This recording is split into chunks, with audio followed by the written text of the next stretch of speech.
ওনার x ID নাকি hack হয়েছে। আমরা বলছি ওনার মাথায় আসলে হ্যাক হয়েছে এবং ওনার মুখোশ উনি নিজেই উন্মোচন করেছেন। বাংলাদেশের কোন মানুষ ওনার মুখোশ উন্মোচন করে নাই।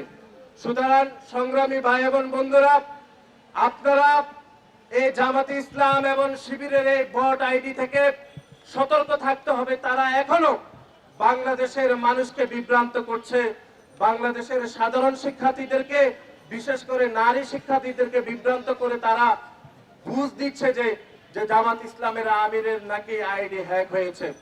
আমাদের দেশের আমার এলাকা নোয়াখালী, সে এলাকায় মুরব্বী আছে, ওনার নাম হচ্ছে করিমউদ্দিন। উনি প্রকাশ্যে লোকজনকে গালিগালাজ করে, যখন দেখে মানুষ খেপে যায় উনি বলে ভাই আমার তো হুঁশ ছিল না, এই জন্য আমি গালিগালাজ করছি। আমরা দেখছি জামাত ইসলামের আমিরেরও সে একই অবস্থা হয়েছে।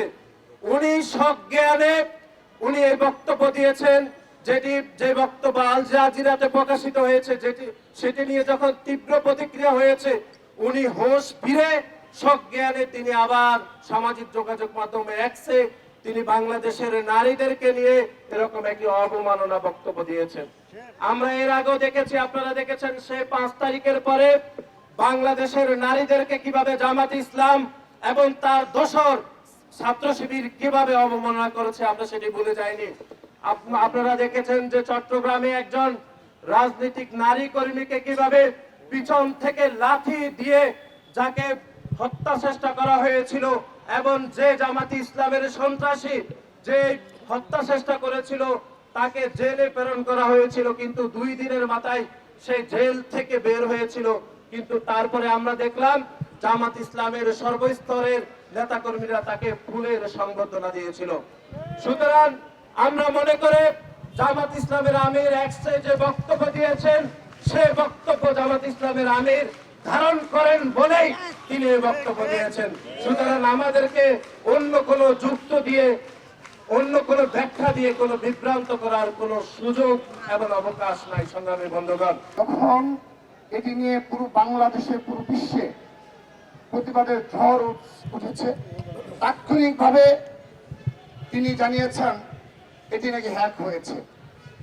যদি সেটি হয়ে থাকে, আমি তাকে প্রশ্ন রাখছি, এটি সামাজিক যোগাযোগ মাধ্যম এক্সে এই ঘটনা ঘটেছে, তাহলে তার তো ফেসবুক অ্যাকাউন্ট রয়েছে, তার অপর সামাজিক যোগাযোগ অ্যাকাউন্ট রয়েছে। তিনি যদি ওই 1-2 মিনিটের মধ্যে, 5 মিনিটের মধ্যে যদি তিনি অবতারণা করতেন যে ঠিক আছে আমার এটি হয়েছে, তারপর কিন্তু মানানসই হতো। তারপর আসুন আরেকটি বিষয়, তিনি সে সময় কোন কাজে ব্যস্ত ছিলেন। তিনি কিন্তু সেখান থেকে ফেসবুক লাইভে আসতে পারতেন, কিংবা কোনো মিডিয়াকে একটু কল দিয়ে বলতো। তাদের তো মিডিয়ার কোনো অভাব নেই, তাদের তো সামাজিক যোগাযোগ মাধ্যম প্রচারের কোনো অভাব নেই। কিন্তু যখন এটি ন্যাশনালি বিকৃত হয়েছে এবং প্রতিবাদের জ্বর উঠেছে, তখন দ্রুততম সময়ে তারা বলেছে এইটি নাকি হ্যাক করা হয়েছে। প্রিয় উপস্থিতি, তিনি আজকে সেটির একটি সংবাদ সম্মেলনের মাধ্যমে তিনি একটি স্ক্রিনশট দেখিয়েছেন, পাসওয়ার্ড নাকি চেঞ্জ হয়েছে। যদি সেটি হয়ে থাকে, আমার প্রশ্ন হলো, যেহেতু একটা সেন্সিটিভ বিষয়, তিনি সেই সময় এই স্ক্রিনশটটি কেন এই সোশ্যাল মিডিয়াতে অপরপথে তার যে অ্যাকাউন্টগুলো রয়েছে সেখানে দিয়ে দিলে তো বিষয়টা ক্লিয়ার হয়ে যেত। কিন্তু তিনি আজকে প্রায় কত ঘন্টা হয়ে গেল, 12 ঘন্টা প্রায়, তারপর এসে তিনি এইগুলো বিষয় অবতারণা করছেন। তা আমরা খুব সুন্দরভাবে বুঝতে পেরেছি আপনাদের যে দৃষ্টিভঙ্গি, সেই দৃষ্টিভঙ্গির প্রতিফলন ঘটেছে। অনেকেই মনে করে থাকে যে নির্বাচনের আগে এ ধরনের কাজ তিনি করবেন কিনা।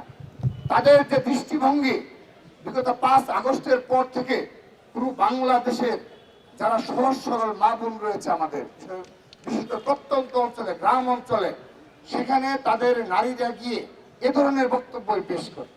বলা হয় যে আপনাদের ঘর থেকে বের হওয়া যাবে না, আপনারা যে গৃহিণী হিসাবে রয়েছেন এটি নারীদের থাকতে হবে, আল্লাহর রাস্তা থাকা এটি নাকি নিয়ম, এবং ইসলামকে প্রতিষ্ঠিত করতে হলে আপনাদের ঘরে থাকতে হবে। এই ধরনের বক্তব্য কিন্তু আমাদের লোকদের দিয়ে থাকে।